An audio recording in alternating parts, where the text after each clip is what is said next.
Hello, thank you for the presentation. So when you're collecting all this data, how do you set the standards of what industry needs to provide for your data, or do you set the standards, or do you work with the SMEs to decide like what's the format the data needs to be in, so you can make collect all the data and do your analysis? So I can tell you that we worked with a system which already exists, right? This is not a standard, but this is the ecosystem of customers which already exist. And so, for example, those 9 providers which were participating in this system, they use this system and they all provide the data in a similar format. Yeah. So in this case, in this sense, it was not difficult for us to unify this information.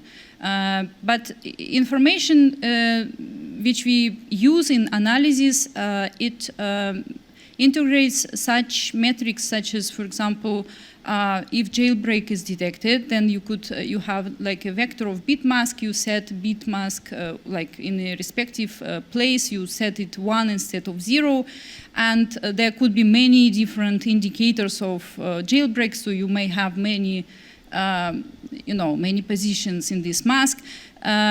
So eventually, it's not difficult to standardize this kind of approach, in my opinion. So it could be generalized, could be applied in different systems as well. Thank you for your presentation. Just want to say, as you mentioned before, like the privacy of the data set is actually important. So it's actually very important for the reputation of a company. I'm just curious about did you make any efforts or did you test the claim that you can preserve the privacy of the data set? Because if I'm an enterprise, I handle in even my machine learning models, do you have any guarantee to preserve the privacy? Like, did you try any attack to recover the training data set?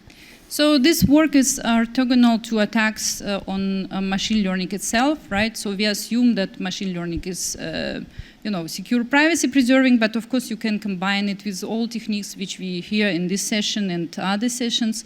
So definitely to provide a good solution, you have to consider integrating those protection mechanisms as well. Thank you for your talk.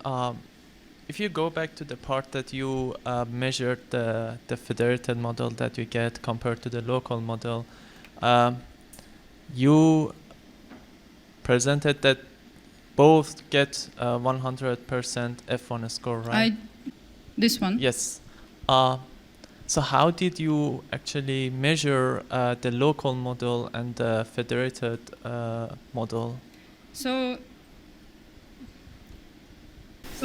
here, the service A, the provider A uses its local model for detection of threats.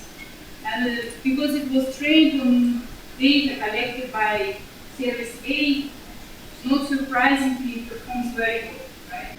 Okay. Next, service A tries to take local model of B and try to detect threats which are observed at service A. Okay. And then it performs much worse. You see, like below 40%. Yes. And the same you can observe. So then for model C is going to be the next part, or for model D, etc. Okay. So you see that without this aggregation, you can't just send the model to another provider and it's going to work. It's going to work. Yes. It's not going to happen. So what you need to build this aggregated model, and with this graph, so I'm trying to convince you that it works pretty well. So if you do aggregation on the server side, then the aggregated model performs pretty well, comparable well to the local model. Okay. It's surprising that the aggregated model is not affected by other service providers. So, for example, here we have degradation. As I show you, that degradation is really... I see. Okay, thank you.